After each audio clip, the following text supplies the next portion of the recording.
he quotes Bhagavad Gita again. He says, in another place in Bhagavad Gita, the Lord said, I am the enjoyer of all sacrifices, all penances, and everything done for the welfare of mankind or society. This is a very, very important verse that we should understand.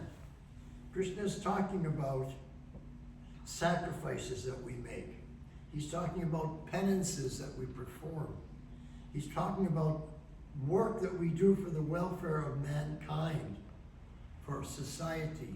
And he says that when he sees us doing that, he is enjoying.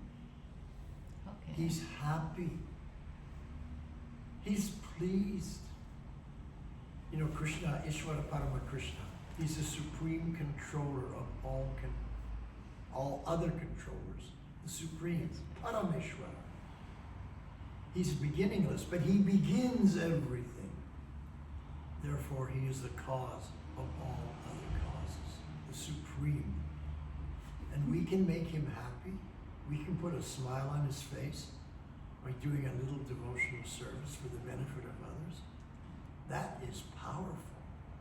We are insignificant, more insignificant than ants, and we can put a smile on Parameshwar and make him happy.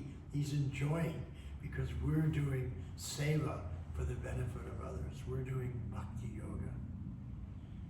That is powerful. That's amazing. That I have been given this opportunity, that I can please the Lord, that he'll be happy with whatever I do. This is very profound. That's very, right. very profound. So now Prabhupada continues, all activities, therefore, whether for the welfare of family, society, country, or humanity at large, must be performed in Krishna consciousness. If we want our life to become successful, if we want to put a smile on Krishna's face, if we want him to be happy, if we want to return back home, back to Godhead, then we must perform this bhakti yoga, this devotional service for the benefit of others.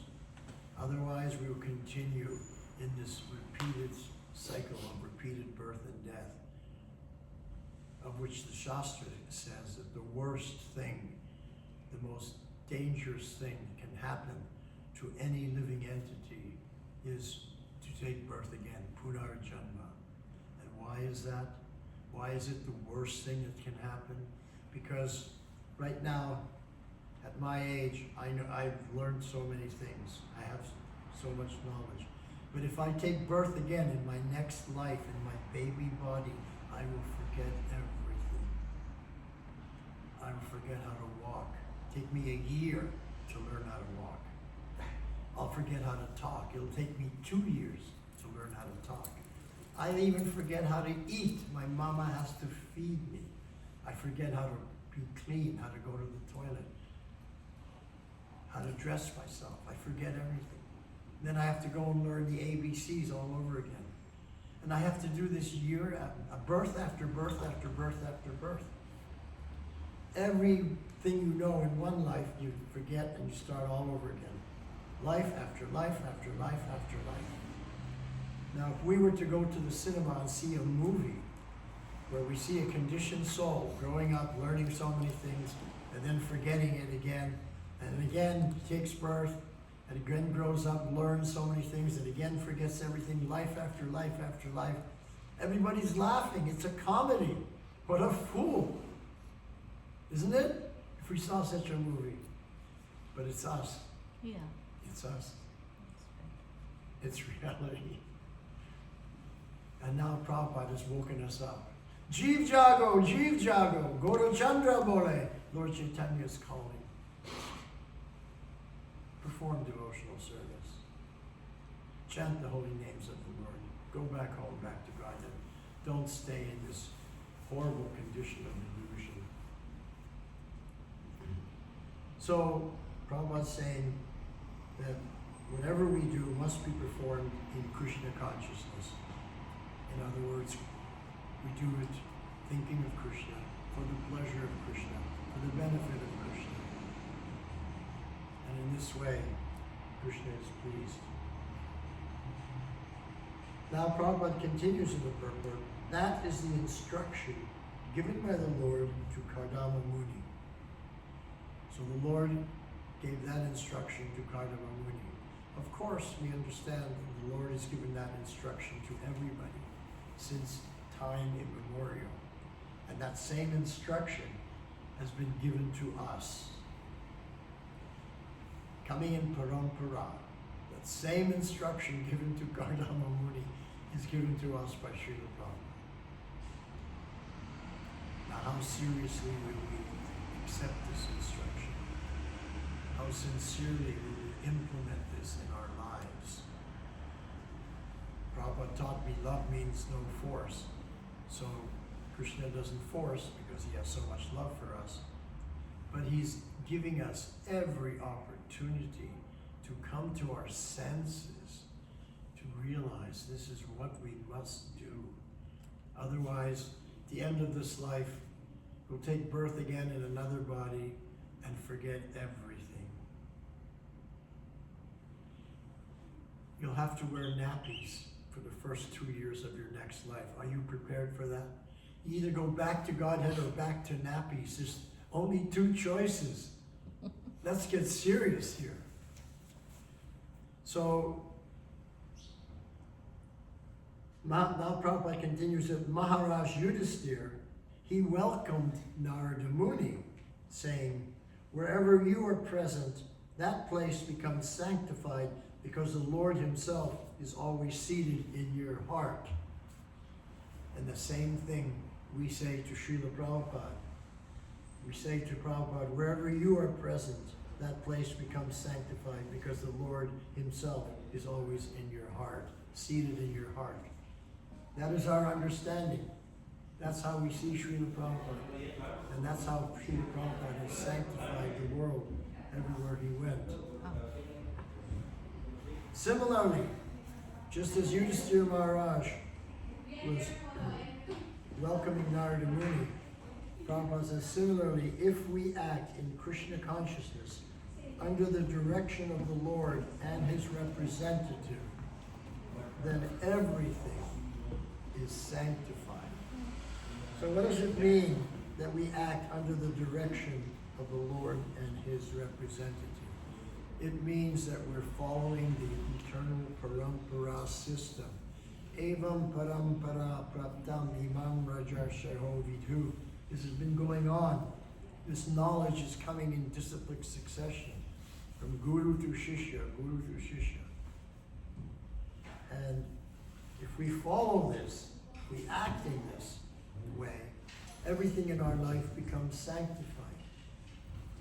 Our mind becomes sanctified. Our heart becomes sanctified. Our activities become sanctified. Everything becomes sanctified because we're following the instructions of the Lord that he's given to all the rishis, all the munis. So this is the indication in this particular chapter. This is the indication given to Kardama Muni, who acted on it and therefore received the most excellent wife and child, as will be disclosed in later verses.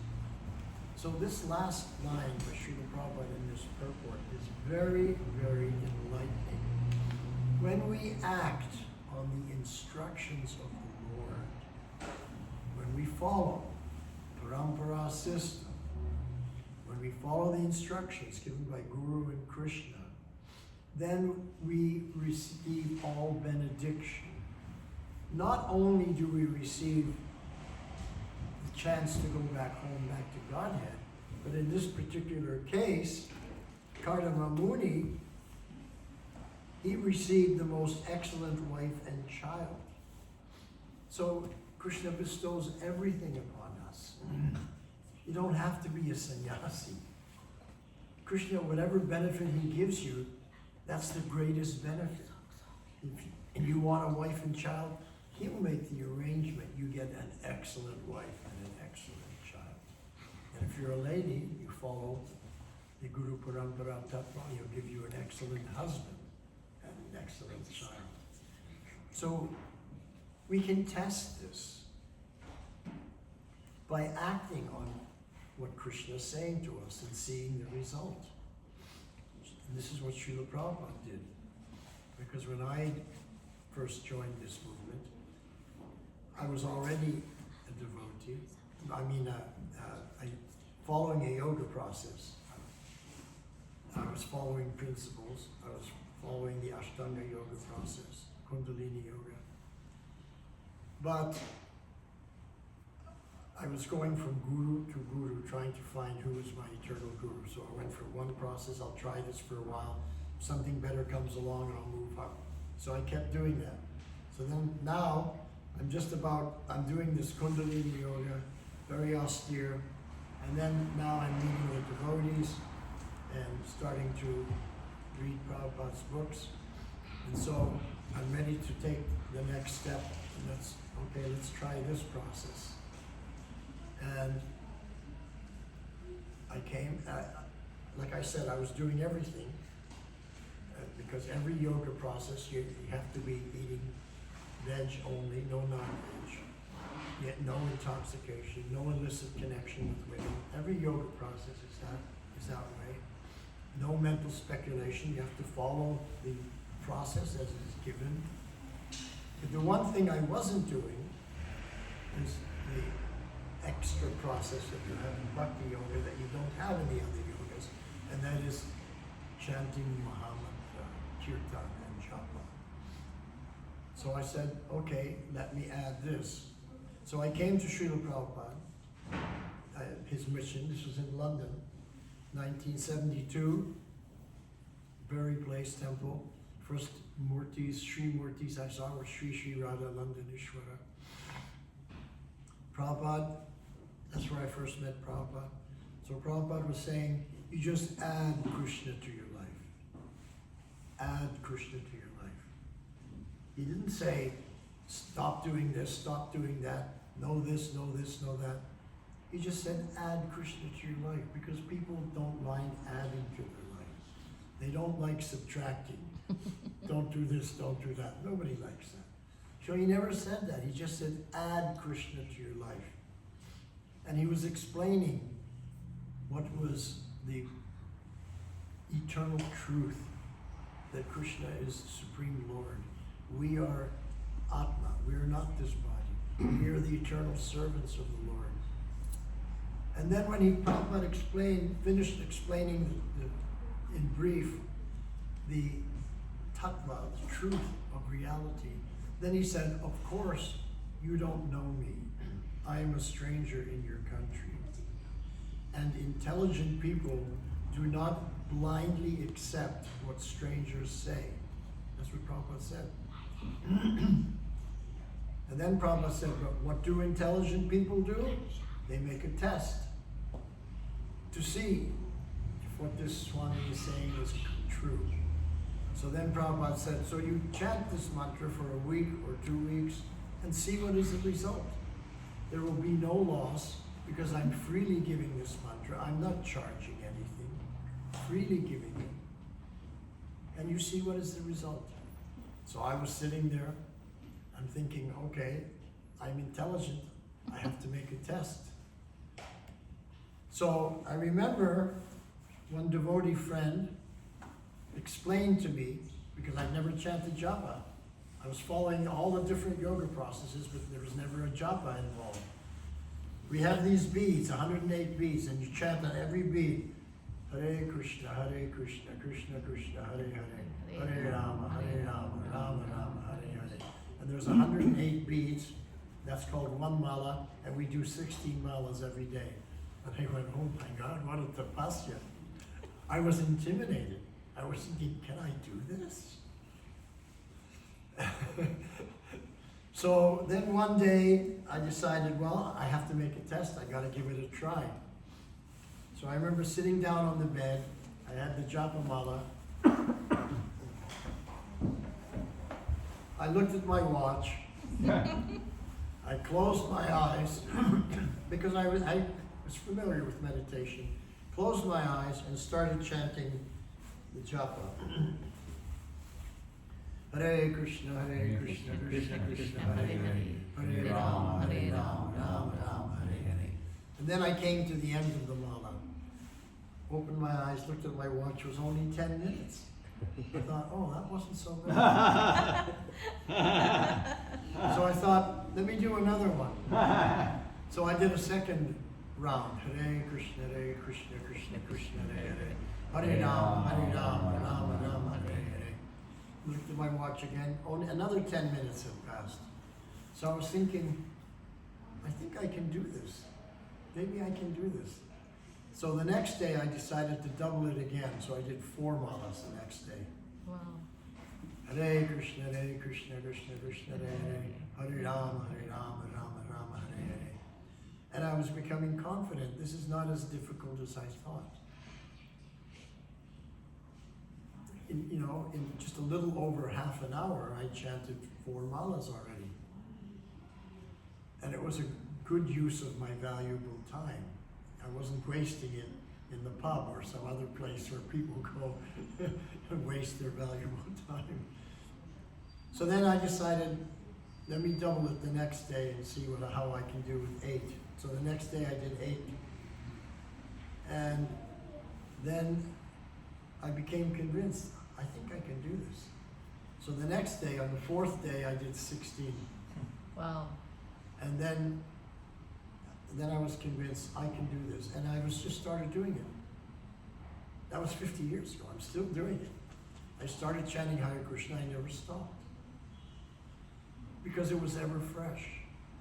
That's right. I became bored with everything else.